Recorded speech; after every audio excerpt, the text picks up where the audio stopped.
Hello learners, welcome you all on our YouTube channel Success with Economics. Micro economics NCERT हमने start की थी, अलग से series भी बनाई है।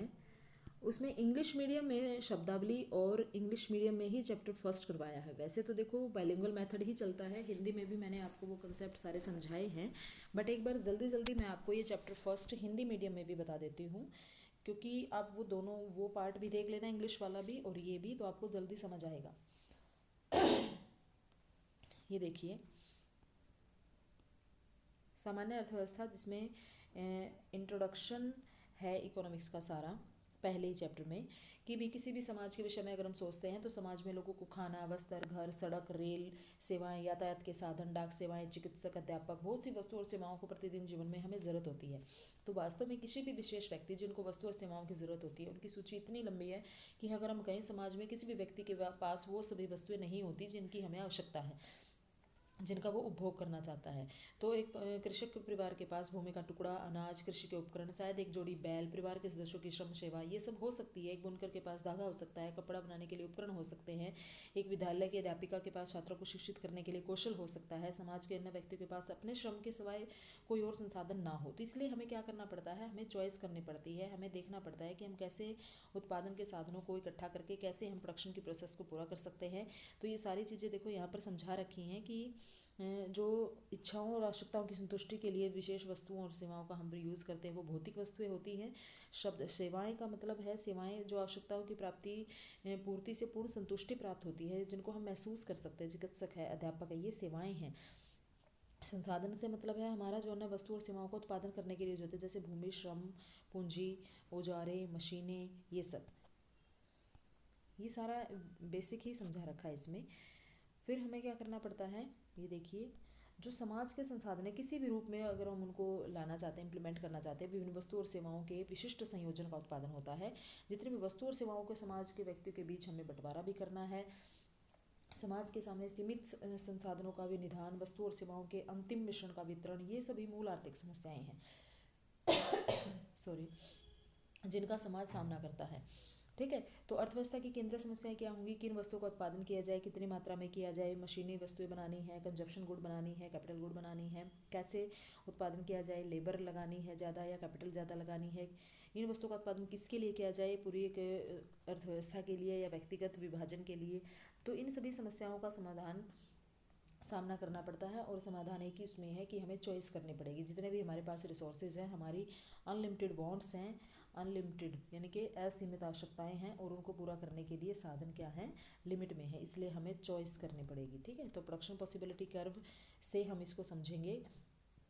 ये देखिए कि मान लीजिए ABCDE 4-5 संभावनाएं हैं किसी भी वस्तु को लेने के लिए, तो हमें अगर हम सारे के सारे संसाधन कपास पे लगा देते हैं तो अनाज हम कुछ नहीं ले पाएंगे, क्योंकि हमारे पास इतना बजट नहीं है। अगर हम अनाज की 1 यूनिट लेना चाहते हैं तो हमें कपास कम करनी पड़ेगी, और यूनिट लेना चाहते हैं तो कपास और कम करनी पड़ेगी।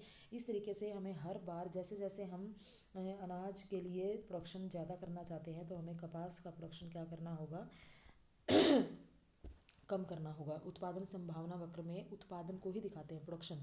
अनाज पर अगर हमें साधन नहीं है, हमारे पास हमारा बजट नहीं है इतना, हमारे पास प्रॉपर रिसोर्सेज नहीं है, तो देखो कपास पे ही हम सारे साधन लगा देते हैं, यहाँ पर जीरो प्रोडक्शन। कपास का प्रोडक्शन कम करेंगे तभी अनाज का प्रोडक्शन ज़्यादा हो सकता है। तो उत्पादन संभावना वक्र वह वक्र है जो दो वस्तुओं के विभिन्न संयोगों को दिखाता है, जिससे एक उत्पादन की संभावना प्रकट होती है, समान उत्पादन की संभावना प्रकट होती है। इसको और भी हम देखो डायग्राम से क्लियर करेंगे। मैंने इंग्लिश मीडियम में बिल्कुल एक एक लाइन आपको समझाई हुई है, प्लीज़ वो देख लेना, क्योंकि ये नेक्स्ट जब मैं चैप्टर कराऊंगी वो हिंदी मीडियम ही कराऊंगी, और उसमें साथ साथ आपको इंग्लिश के टर्म्स बताती रहूँगी। ठीक है, तो अगर इंग्लिश मीडियम की डिमांड आती है तो ही मैं फिर इंग्लिश मीडियम में आपको ये NCERT करवाऊंगी, नहीं तो आप ये हिंदी मीडियम पहले कीजिए और NCERT फिर इंग्लिश मीडियम की मैं बाद में, हिंदी मीडियम कंप्लीट करवा के बाद में फिर मैं इंग्लिश मीडियम करवाऊंगी। ओके, बिल्कुल एक एक चीज़ ऐसे ही। अब ये जल्दबाजी में फर्स्ट चैप्टर हो रहा है, टाइम लगा, तो किसी दिन मैं इसको आराम से इजीली भी करवा दूंगी फुल डिटेल। ये मेन पॉइंट है। उत्पादन संभावना वक्र अनाज और कपास के संयोगों को ही दिखा रहा है। एक्स एक्सिस पे अनाज लिए हैं, वाई एक्सिस पे कपास लिया है, और ABCDE। अगर हमें देखो अनाज को ज़्यादा प्रोड्यूस करना है तो हमें कपास को कम प्रोड्यूस करना होगा, और ज़्यादा प्रोड्यूस करना है तो कपास को और कम, और ज़्यादा प्रोड्यूस करना है तो कपास को और कम। लेकिन ये पहले से जो मार्जिनल रेट ऑफ ट्रांसफॉर्मेशन है, जो एक को पाने के लिए दूसरे को जितना हमें त्याग करना पड़ रहा है, वो रेट हमारी बढ़ रही है, यानी कि मार्जिनल रेट ऑफ ट्रांसफॉर्मेशन इसको बोलते हैं, जो कि हमारी बढ़ती हुई है। इसलिए प्रोडक्शन पॉसिबिलिटी कर्व की शेप क्या होती है, कॉनकेव होती है। ये देखिए ऊर्ध्वाधर होती है। ठीक है, ध्यान से समझना इस बात को। अब आर्थिक क्रियाकलापों का जो आयोजन है, जिसमें केंद्रीयकृत योजना अर्थव्यवस्था होती है, जिसमें मौद्रिक अधिकारी ही निर्णय लेता है, जिसमें सरकार या केंद्रीय सत्ता ही महत्वपूर्ण क्रियाकलापों की योजना बनाती है। बाजार अर्थव्यवस्था में क्या होता है, जिसमें बाजार की यानी कि पूंजीवादी अर्थव्यवस्था भी इसको कहा जाता है। बाजार शब्द से ही हम इसमें समझ लेते हैं कि सभी आर्थिक क्रियाकलापों का जो निर्धारण है वो बाजार की शक्तियों यानी कि डिमांड एंड मार्केट की वजह से होता है, डिमांड एंड सप्लाई की वजह से होता है। अब उसके बाद है फिर पूंजीवादी अर्थव्यवस्था, मिश्रित अर्थव्यवस्था। मिश्रित में क्या होगा कि आपको पब्लिक प्लस प्राइवेट दोनों ही सेक्टर इसमें मिलकर काम करते हैं। जैसे इंडिया में मिक्स्ड इकोनॉमी है। ठीक है, ये देखिए मिश्रित अर्थव्यवस्था है, जहाँ पर निर्णय सरकार द्वारा भी लिए जाते हैं और बाजार द्वारा भी कुछ आर्थिक क्रियाकलाप किए जाते हैं। अब जो बिल्कुल केंद्रीयकृत है वो चाइना में है और भारत में है मिक्स्ड। ठीक है, अब उसके बाद है नॉर्मेटिव एंड जो पॉजिटिव इकोनॉमिक्स है। नॉर्मेटिव में क्या होता है, व्हाट ऑट टू बी, हमें क्या होना चाहिए, बिल्कुल what ought to be. And positive में क्या है, जो वास्तविक में है, यानी कि क्या समस्या है, व्हाट इज़, क्या थी, व्हाट वाज, और क्या होगी, what will be. But in समस्याओं को दूर करने के लिए क्या पॉलिसी होनी चाहिए, व्हाट ऑट टू बी, ये हम पढ़ते हैं किसमें, नॉर्मेटिव में, जिसको हिंदी में कहते हैं आदर्शात्मक। और पॉजिटिव इकोनॉमिक्स जिसको सकारात्मक कहते हैं, उसमें क्या है, क्या था, क्या होगा। इसका प्रॉपर एक वीडियो मैंने बना रखी, बहुत अच्छे से विद एग्जांपल मैंने समझाई हुई है। इसी वीडियो के डिस्क्रिप्शन में मैं वो लिंक डाल दूंगी, जिसमें पॉजिटिव और नॉर्मेटिव इकोनॉमिक्स को बिल्कुल क्लियरली डिफाइन किया गया है। ठीक है, अब व्यष्टि और समष्टि क्या है, जिसमें हम माइक्रो एंड मैक्रो कंसेप्ट पढ़ते हैं। माइक्रो होता है छोटा रूप और मैक्रो होता है बड़ा रूप। ग्रीक भाषा के ही शब्दों से लिए गए हैं, माइक्रोस एंड मैक्रोस से लिए गए हैं, माइक्रो एंड मैक्रो। ठीक है, रैगनर फ्रिश ने 1933 में सबसे पहले इन वर्ड को यूज़ किया था।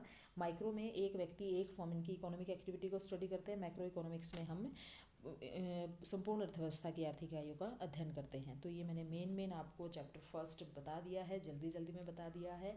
अगर बाद में मुझे नीड महसूस होती है, कोई बच्चा अगर ऐसे कोई स्टूडेंट बोलता है कि ये मुझे डिटेल में चाहिए, तो मैं डिटेल में भी इसकी वीडियो आपको 2 पार्ट में या 3 पार्ट में कंप्लीट करा सकती हूँ।